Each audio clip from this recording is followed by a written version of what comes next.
Hi everyone, you can hear me? Let's get it in our Zen. We have 3 minutes. I will share you can hear me, everyone?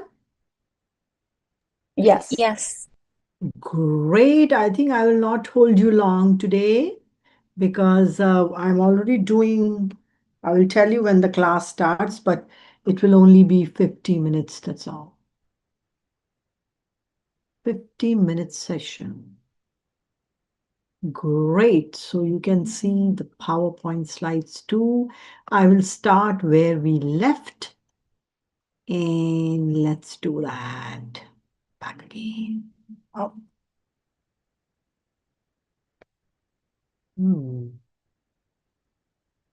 Let's see if I have the right slides.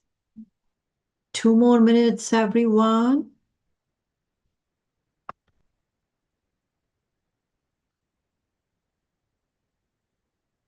Okay, how's everybody doing? No, I'm doing globular protein now. It's not another time, Amir. I'm doing globular protein today.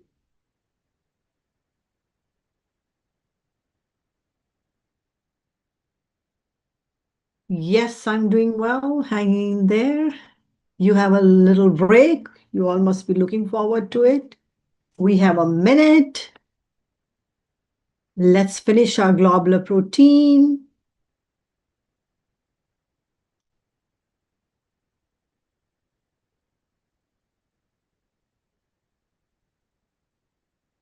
It's one. I will start.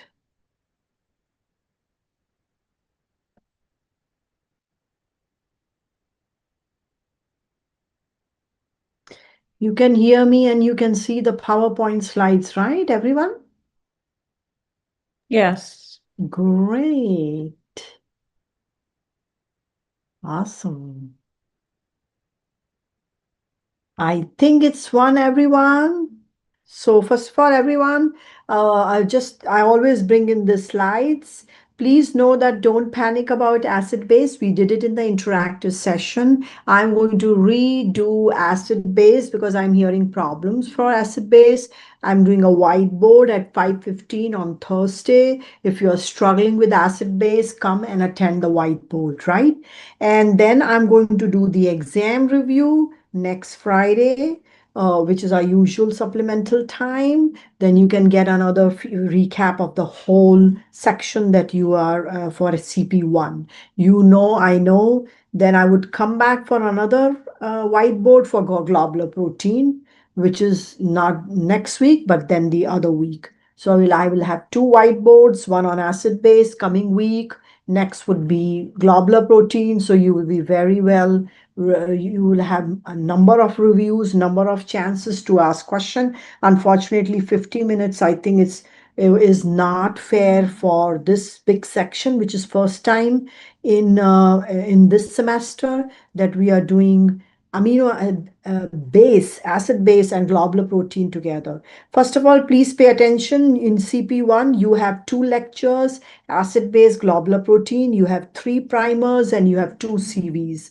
CVs are acid-base disorder hemoglobinopathy. When I'll do my recap, I'll bring CV. Only one CV will be tested. There will be 14 questions. There are two lectures, seven questions from each lecture. Very good grade grabbing test. I want you to be done with this. That's why I'm doing globular protein today. We finished acid base, right? Please see that in primer, I'm not going to redo primer, but if primer for protein was, there are three primers. Acid base, we did Henderson-Hasselbalch equation and weak acid, weak base drug absorption. Primer for protein is amino acid and protein. For amino acid, we did this classification. Are you seeing my slides, everyone? And can you hear me? Great. So you remember, let me bring the laser pointer, and I hope you're following my pace. Yes. My pace is good. Great, everyone. So this is, I told you to memorize this long non-polar list. rest are polar. Please, who are charged? Acids are always negatively charged. Base are positively charged. Why did I ask you to know this predominant non-polar group? Because we did two proteins. We have already done that. I'm not going to ask you here. We have other questions. I will ask you answers. This is an example of protein in what? Polar or non-polar environment? Left is an example of protein in a polar or non-polar environment. Polar or non-polar? Polar environment. Right side is the protein in a non-polar environment. Example of protein in a polar environment? Hemoglobin. What is the example of protein in a non-polar environment? Anyone? Can you give me example of protein on the right, which is on the non-polar environment, in a non-polar environment? A protein in a non-polar environment, any example? Receptors. Receptors are proteins on a hydrophobic, yes, receptors, channels are the protein on the cell membrane hydrophobic environment. You got to understand the difference that if protein is in a non-polar environment, which amino acid will predominate their surface, polar or non-polar on right side? Which amino acids will predominate the surface of a hydrophobic environment? Non-polar. And do you see these non-polar here? Valine, leucine, isoleucine. That is why your example or your answer was C. That's why you should know this list. Also, you should know this list for sickle cell. I will tell you why when sickle cell comes in. You should know predominant non-polar list, which is glycine, alanine, valine, leucine, isoleucine, phenylalanine, tryptophan, proline, and methionine. Protein structure, I will tell you, this was also your primer. Please stick to your learning objectives. First do lectures, then CVs. Go to the primer if you don't understand them. Primer, I told you, highlights, acid base, Henderson-Hasselbalch equation, weak acid, weak base drug. If you have any questions, I'm coming for whiteboard. I'll answer your question. Then for amino acid primer, polar, non-polar. For protein primer, alpha, primary, secondary, tertiary, quaternary structure. Lectures, please stick to your learning objectives tied to your question. So why should you know this big primary? I'll just bring in everything together so that I can ask you a question. Why should you know this whole primary, secondary, tertiary, quaternary structure? First of all, what they look like and what bonds stabilize them. Primary structure is, you see the CONH? Primary structure, amino acids are bound together by the CONH. What is the CONH known as? Anyone? What is the CONH known as? Peptide bond. But the chains, peptide chains can be stabilized by disulfide bond. Example, insulin. Secondary structure, two types. Who will tell me? Secondary structure is two types. Two types. Alpha helix, beta pleated sheet, stabilized by, you see this bond, H and O, and there is a dotted line, hydrogen bond. Alpha helix and beta pleated sheet secondary structure are stabilized by hydrogen bond. Difference in which one is intra-chain and in which one is interchain hydrogen bonding. Who has the intra-chain versus interchain hydrogen bonding? Alpha helix has intra-chain or beta pleated sheet has intra-chain? Who has intra-chain hydrogen bonding? Alpha helix, because look at this. This is alpha helix. Beta pleated sheet, they have not shown you. A helix wound around a single axis. That's why they have intra-chain hydrogen bonding. Disease, then you should know. The disease with beta pleated sheet aggregates are two. Give me the disease. Beta pleated sheet aggregate disease. There are two. Prine's disease and Alzheimer's. Yes, Alzheimer's, neurodegenerative disease, and Prine's disease. Prine's disease, I'll bring in Zoom recap. And beta pleated sheet is, both are because of beta pleated sheet aggregates.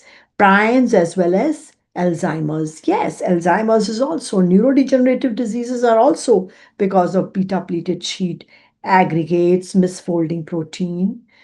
Though folding starts in tertiary structure, but I'm not going into misfolding protein. I'm asking you to relate when you say beta pleated sheet aggregates, what are the two disorders? Alzheimer's and Prion's disease. Alzheimer's is sporadic and familial.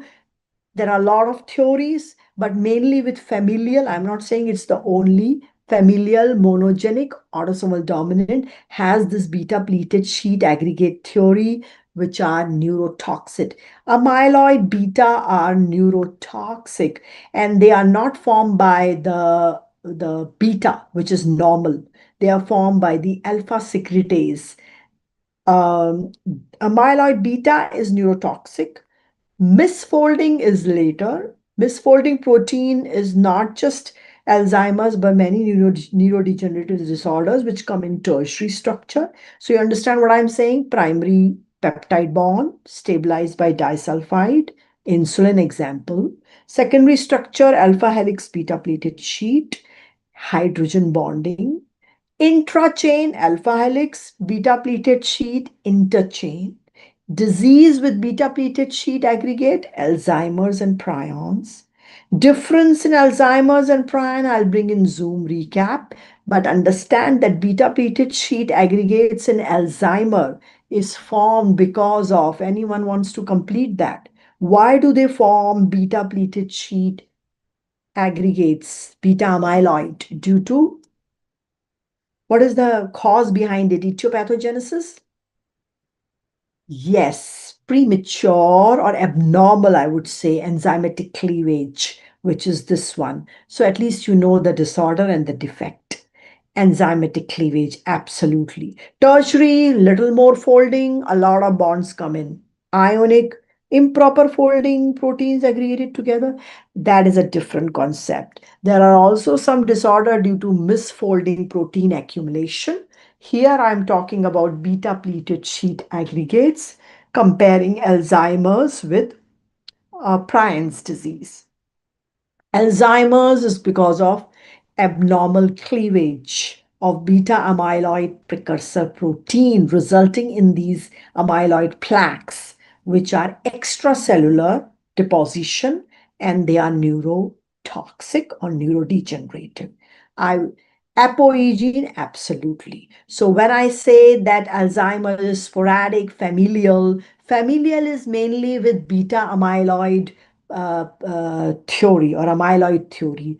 The other protein that are involved in Alzheimer's are ApoE gene, presenilin 1 and 2.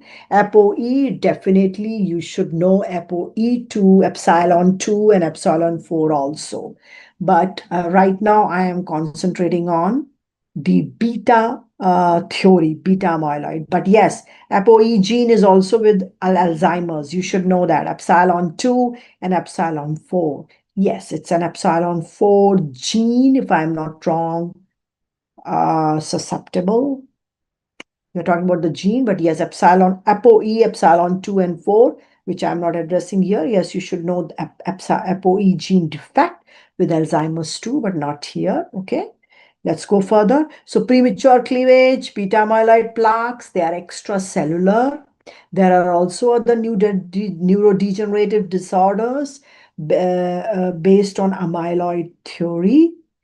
Now let's look at this, right? So what are they talking about? They are talking about pathogenesis of a beta pleated sheet aggregate. So let's rule out first. Tell me, where is peptide bond? Which structure would you see peptide bond? All the structure. Primary goes into secondary, tertiary, quaternary, but yes, first they are in primary structure. So C is not the answer, because what are they asking? Beta pleated sheet. Beta pleated sheet is which structure? Primary, secondary, tertiary, or quaternary? Secondary. One thing, please, I don't like going back, but can I go back and complete this too, though? Because some students are confused between primary, they know single chain of amino acid, peptide bond. Secondary, they know alpha helix, beta pleated sheet, little folding or little very little folding. Actual folding starts in the tertiary structure, gives three-dimensional and function. I forgot to add that the bonds that stabilize tertiary structure are hydrophobic interaction, though most of the bonds already come in here because it's super folding, right? Even amino acids which are distant apart come close. Quaternary, you should be very clear. Quaternary means whenever they talk about subunits. Example, can you give me an example of quaternary structure?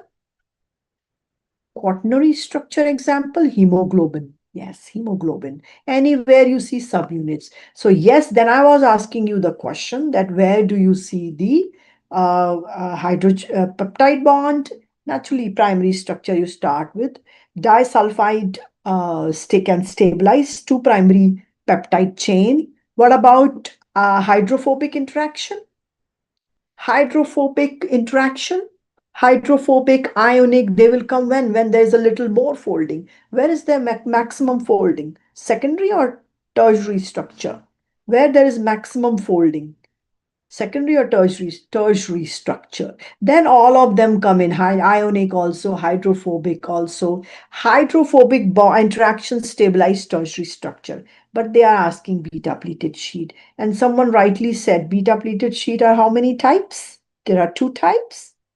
Two types of beta pleated sheet, which are alpha helix. Oh, sorry. Two type of secondary structure, which is alpha helix and beta pleated sheet. So what are the bonds that they are talking now? Which one is left? Hydrogen bond, right? Do you understand why it's hydrogen bond? Because they are talking about beta pleated sheet, which is secondary structure. So again, you should know primary, secondary, tertiary, quaternary. Primary, peptide bond. Disulfide bonds between insulin peptide chain. Secondary, alpha helix, beta pleated sheet. Disease, prions, Alzheimer's, beta pleated sheet aggregates. Bonds, stabilize them, hydrogen. Tertiary structure, maximum folding. Ionic, hydrophobic, more bonds come in, which stabilize tertiary structure, hydrophobic. And lastly is quaternary. Quaternary is subunit. Subunits means hemoglobin, right? Are you clear with that, this question? Let's go further. So this is the primer of the proteins. Now comes our lecture, hemoglobin. First of all, be familiar with the term heme protein. Students are confused. They think hemoglobin is the only heme protein. No. The other heme protein which can be used in your exams, any other exam, board exams, anywhere is cytochromes and catalase. Where was cytochrome? Tell me. This heme protein was where? Cytochromes. Cytochrome heme protein was where? Anyone remembers? Electron transport chain. They are also referred as heme protein. Catalase that detoxifies hydrogen peroxide is also a heme protein.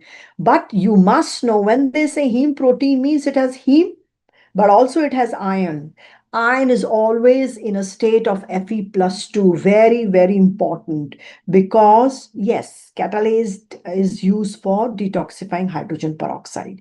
Iron is very, very important to be in a state of Fe+2. Why? Let's go here. If iron is going into a state of Fe+3, what will it lose? If the iron in hemoglobin converts from Fe+2 to Fe+3, what does it lose? The capacity to bind? Loss of electron, first of all, which is a very good answer. When Fe+2 is converted into Fe+3, it is loss of electron. So is it oxidation or reduction? What is oxidation? When I'm saying loss of electrons, Fe+2 to Fe+3, is it oxidation or reduction? Oxidation. So very good. When Fe2 plus converted into Fe+3, which is oxidizing agent, have we learned this also as a part of treatment of any poisoning where you form Fe+3? Any treatment of poisoning where you not carbon monoxide, cyanide, very good. And this hemoglobin is known as methemoglobin, normally present in your body by oxidant agent, anything which is oxidizing. So yes, if iron is in a state of Fe+3, it loses its capacity to carry oxygen, please know that. But body has the mechanism to bring back Fe+3 back to Fe+2. We also did amyl nitrite with it. A lot of clinical implication with just this one slide. Secondly, you should know composition very well. Major adult is HbA, also known as HbA1. But students are confused between HbA1 and HbA1c. What is HbA1c? Major hemoglobin HbA, also known as HbA1, but don't get confused between HbA1 or HbA1c. Not glycosylated, it's called glycated. Glycosylation when addition of glucose is enzymatic. This is non-enzymatic. Yes, it is known as glycated hemoglobin for long-term glucose control. So you should know the composition of hemoglobin. I'll tell you why and which one is predominant. Fetal, does it have a different chain? So let's look at this. Major adult, HbA alpha 2 beta 2. Minor adult, alpha 2 delta 2. Fetal, alpha 2 gamma 2. Now look at this. For example, thalassemias. I will also explain you when I go to thalassemia. So first of all, normal heme protein, three types. Have iron, should be instead of Fe plus 2. If it is in Fe plus 3, is it good? If iron is in a state of Fe plus 3, is it good? No. The hemoglobin loses its capacity to carry oxygen. You can be in cyanosis. But what body tries to do, bring it back to normal. Now, two hemoglobinopathies, because of which you should know the composition really well. One is qualitative, one is quantitative. So thalassemias are qualitative or quantitative? Thalassemias are qualitative or quantitative? Quantitative disorder. Beta means no beta, alpha means no alpha. Imagine if beta is not functioning. For example, in beta thalassemia, there is no beta, there is no alpha. Please be mindful. That is why there is accumulation of abnormal tetramers. Now tell me, in beta thalassemia, will you accumulate beta 4? In beta thalassemia, will you accumulate beta 4? First of all, beta means no beta, alpha means no alpha or low alpha. No. Where will you accumulate beta 4? In alpha thalassemia. When there is no alpha, other chains accumulate to compensate, but they are not functional. They are just used for diagnosis. They are known as inclusion bodies. But inclusion bodies are different in beta versus alpha thalassemia.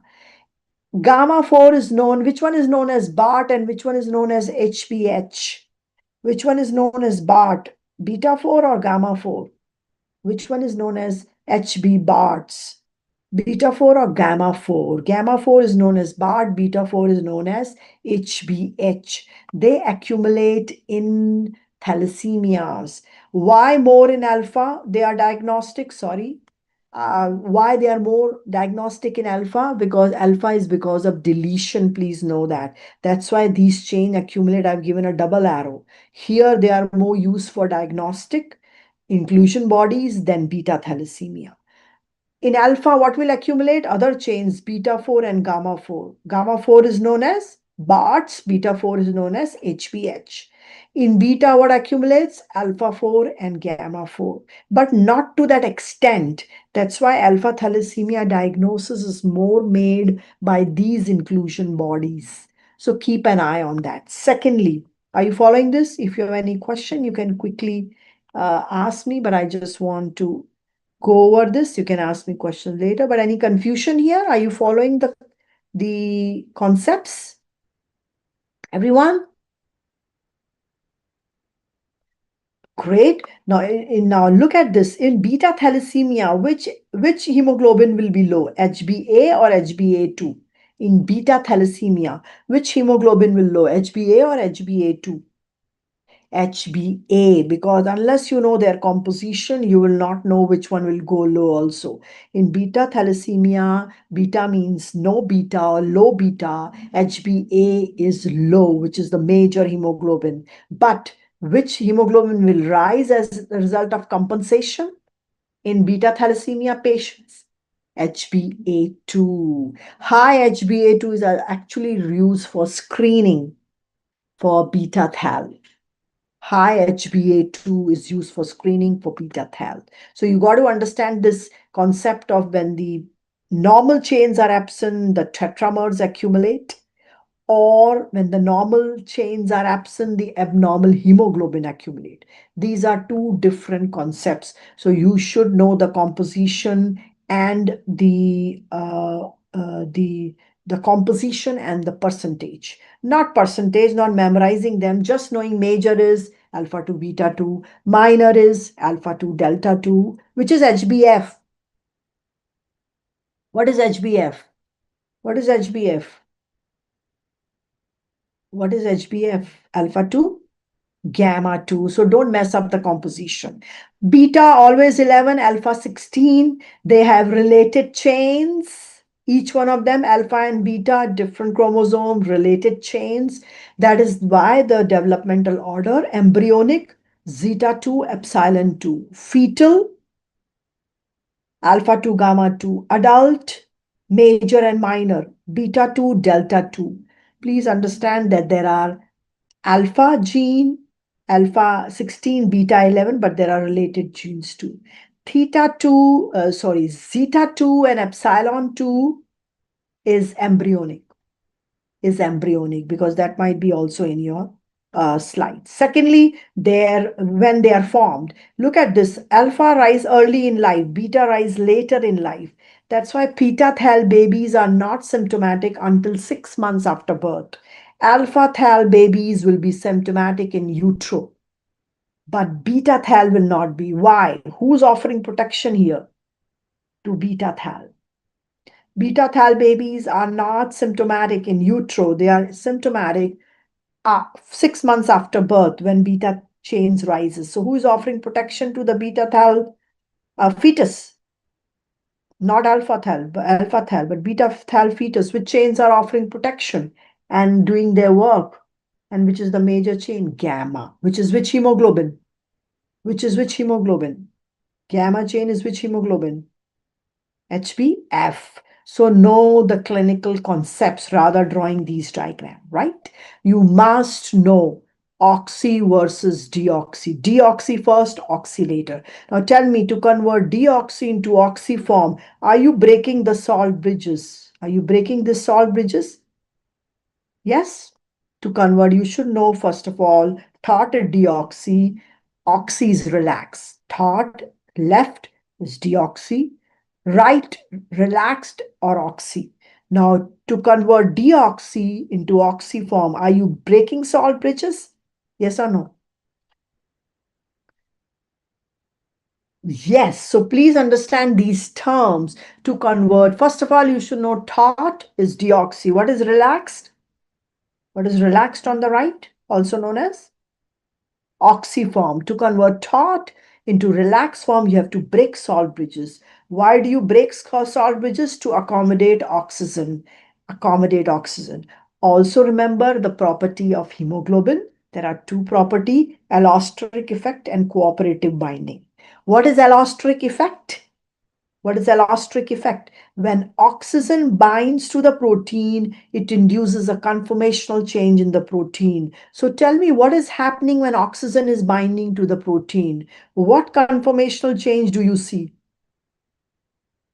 No, cooperativity is another property. There are two properties of hemoglobin. Yes, it relaxes, but what conformational changes? You break the salt bridges. What conformational change are you seeing to accommodate oxygen? Are you breaking the salt bridges? Yes or no? See, compared to left and right. You break the salt bridges. Yes. So understand that when you break salt bridges, you stabilize which form? When you break salt bridges, relax form or oxyform. But when you make salt bridges, you stabilize. When you make salt bridges, you stabilize taut form or deoxy form. Please know both. Taut, deoxy, left side, relax, oxy.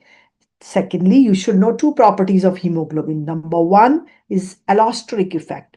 When ligand, which is the oxygen, binds to hemoglobin, it induces this conformational change to accommodate oxygen. Secondly is cooperative binding. So what is cooperative binding, which is second property of hemoglobin?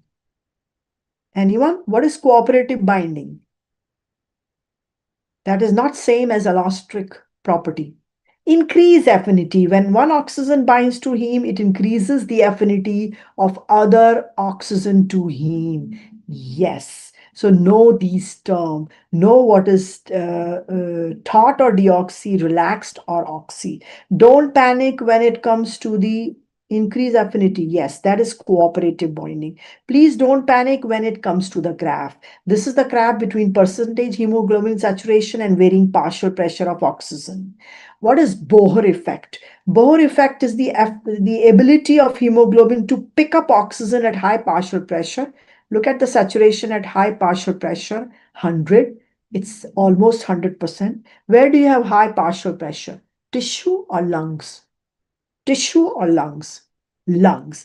And the ability, very good, lungs. At lungs, hemoglobin is 100% saturated. But at low partial pressure in tissue, which is 40, hemoglobin is less saturated. This is known as Bohr effect. Bohr effect is ability of hemoglobin to pick up oxygen at high partial pressure and give up oxygen at low partial pressure.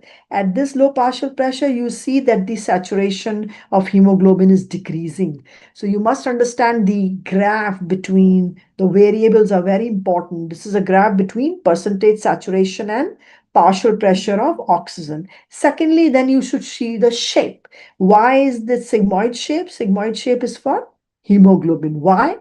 What is the property that gives sigmoid shape? Hemoglobin is a not. Cooperativity does not give sigmoid shape. Allostric property, that one ligand binds to heme, it induces a conformational change in heme that is so smooth and coordinated. That's why hemoglobin is S-shaped. Myoglobin is non-allostric protein. That's why its shape is, what's the shape? Hyperbolic. Yes, once one oxygen binds to heme after inducing the conformational change, yes, it increases the affinity of other heme to oxygen. But a smooth coordinated activity is allostric property. That's why hemoglobin is S-shaped. Then you should know this is oxygen dissociation curve, right? Between percentage saturation and partial pressure.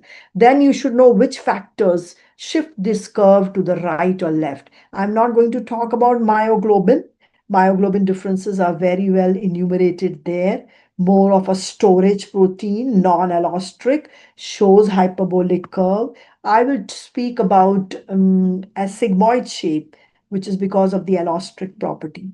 Please, very, very important. You must know one thing which students make a mistake is it is the factors that shift the curve towards the right, not the other way around, please. So what are the factors that shift the curve towards the right? Low PO2, high PCO2, low pH. Do all these factors shift the curve towards the right? Low PO2, high PCO2, and low pH. Do all these factors shift the curve towards the right? Why? Because all of them have the same effect. When PO2 is low, PCO2 is high. But look at this. Is CO2 acidic in nature? Yes? When PCO2 is acidic in nature, when CO2 is high, H plus ion increases, it increases ionization in hemoglobin and it makes salt bridges. When it will increase ionization and make salt bridges, which form will be stabilized? Taut or relax? When you make salt bridges, taut form. Taut form is also known as oxy or deoxy. Taut form is also known as deoxy form. That means when you're stabilizing deoxy form, are you decreasing the affinity of hemoglobin for oxygen? When you so again, low PO2, high PCO2, and low pH have the same effect. Due to increased H plus ion, there is increased ionization and making of salt bridges. That stabilizes taut or deoxy form. When you are saying taut or deoxy form is stabilized by all these factors, that means you are decreasing the affinity of hemoglobin for oxygen. Or in other way, are you also delivering oxygen to peripheral tissue? Is this also meaning you're delivering oxygen to peripheral tissue? Absolutely. So let's see what is low pH. See low pH. Why is shifting the curve towards the right?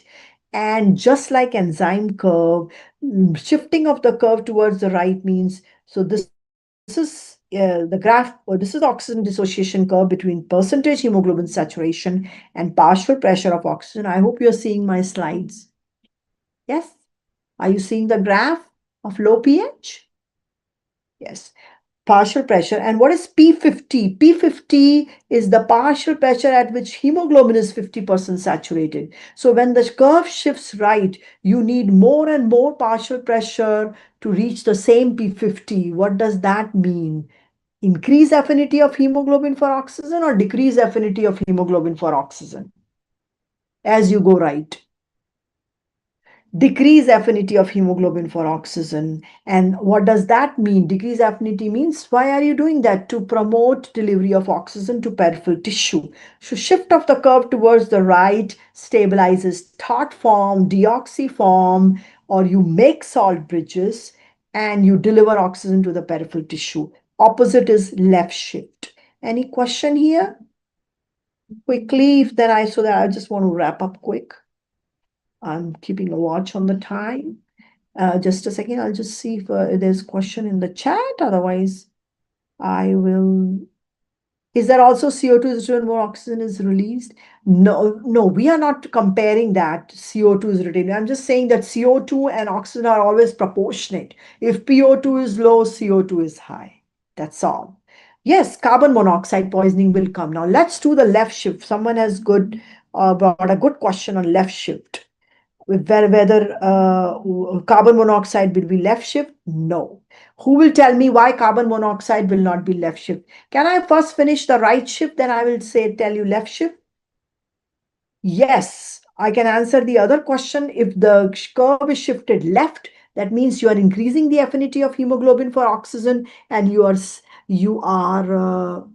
breaking salt bridges, and you are stabilizing relax form or oxy form. Exactly. It will be the opposite. But I always tell you to do it from one way. I will tell you carbon monoxide poisoning also. Let me address it here only. First of all, do you understand that low PO2, high PCO2, and low pH, all of them will shift the curve towards the right or left?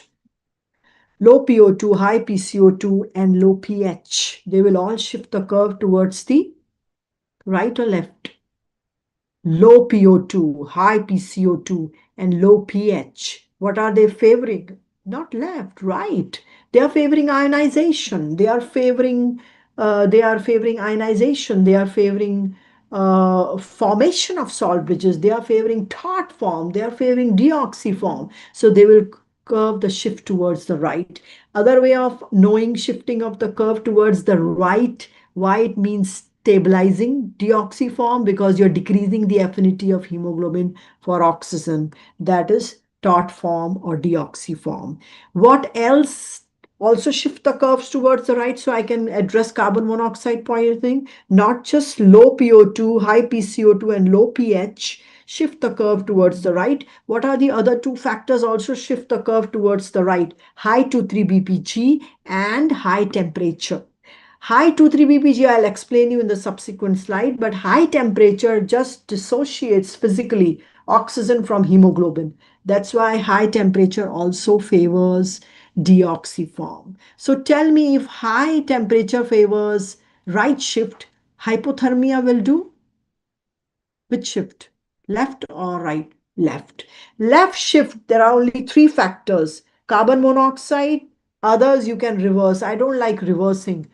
If you know high PO2, sorry, if you know high PCO2, low PO2, low pH, high 2,3-BPG, and high temperature, they all shift the curve towards the right. You can reverse. I don't like reversing, too much information. Just do right shift, no left.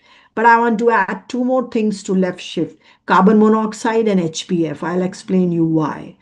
Also, hypothermia. It will shift curve towards the right or left? Hypothermia. Right or left? Hypothermia, left shift. Now, why does carbon monoxide shift the curves towards the left? Because remember carbon monoxide poisoning, when one carbon monoxide has 210 times affinity to bind to heme, but once carbon monoxide binds to heme, it does not allow other oxygen to offload. Yes, that is why carbon monoxide binding actually increases the affinity of heme for oxygen. That means carbon monoxide should shift the curve towards the right or left. Carbon monoxide. It does not allow other oxygen to left. So hypothermia, HBF, and carbon monoxide shift the curve towards the left. But they are the factors and that result in the right and left shift. Also, I want you to pay attention on hemoglobinopathies, which are qualitative versus quantitative. I will do sickle cell, where qualitative changes, glutamic acid is replaced by quickly. HBS is glutamic acid replaced by valine. Absolutely, very good. This is qualitative hemoglobinopathies. Then you also have HBC. Glutamic acid is replaced by lysine. Now tell me in which one, HBC or HBS? A polar amino acid is replaced by a non-polar. HBS or HBC? HBS or HBC, a polar amino acid is replaced by non-polar. HBS. In HBC, it's glutamic acid by lysine. So yes, HBS, that polar amino acid is replaced by non-polar. That's why you should know non-polar classification. And that also acquires a novel property to sickle hemoglobin. I will discuss that later, very important. HBM is this methemoglobin. In methemoglobin, ion is in which state? Methemoglobin ion is in which state? Fe plus 2 or Fe plus 3? Methemoglobin, Fe plus 3. That also is not good if it is above a certain level. Quantitative, you know, alpha, beta. Alpha means no alpha, beta means no beta chains. Which one is because of deletion and the accumulation of tetramers is clinically diagnostic. They are known as inclusion body. Which is because of deletion, alpha thalassemia or beta thalassemia? Alpha or beta, which is because of deletion. Alpha thalassemia, please know. That's why tetramers accumulating in them are high. So let's get back to our right shift. Right shift means decrease affinity of hemoglobin for oxygen. Right shift means stabilizing thought form, deoxy to deliver oxygen to peripheral tissue. As you move right, the partial pressure at which hemoglobin is 50% saturated is higher. That shows decreased affinity of hemoglobin for oxygen. In any way you want to know, but understand right shift means making salt bridges, stabilizing taut form, stabilizing deoxy form, and and favoring delivery of oxygen to peripheral tissue. The factors do that, not the other way around. Now, why high 2,3-BPG? Now, this concept is very, very important also, please. 2,3-BPG is negatively charged and the pocket of hemoglobin is positively charged. Who will tell me why is the pocket of hemoglobin positively charged? Why is the pocket of hemoglobin positively charged?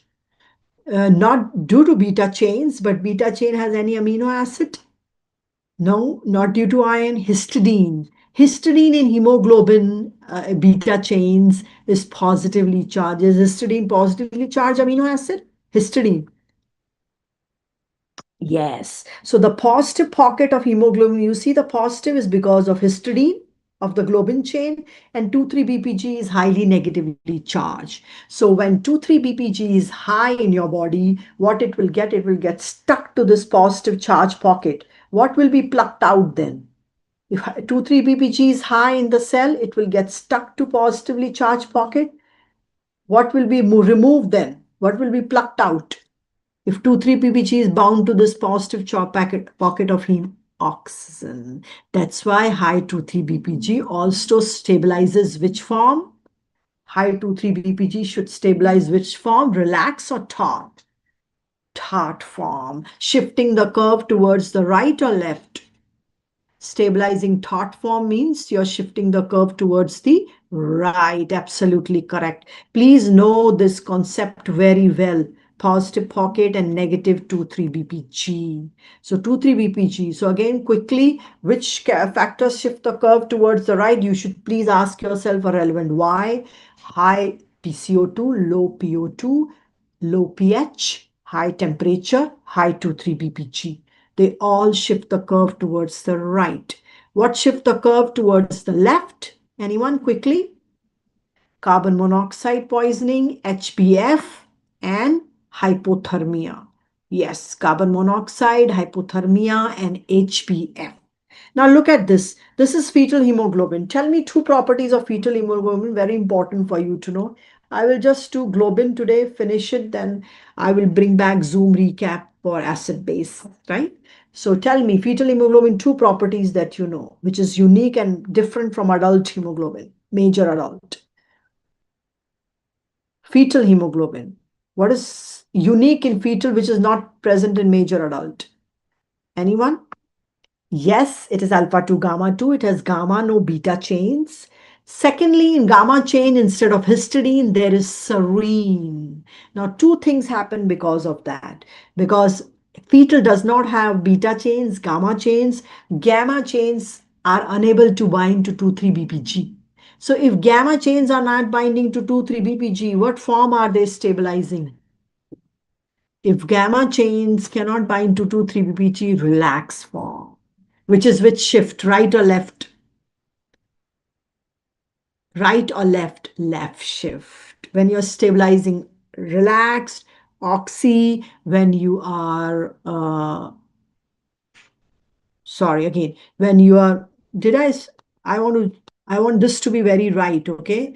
When you stabilize I hope I didn't say that wrong, because this is also my end of the weekend. So when you are saying right shift, you are stabilizing deoxy or taut form, and you are breaking salt bridges. I hope I didn't say the other way around. But when the ODC is shifting left, you are stabilizing relaxed and oxy form, and you are making the salt bridges. Did I say that?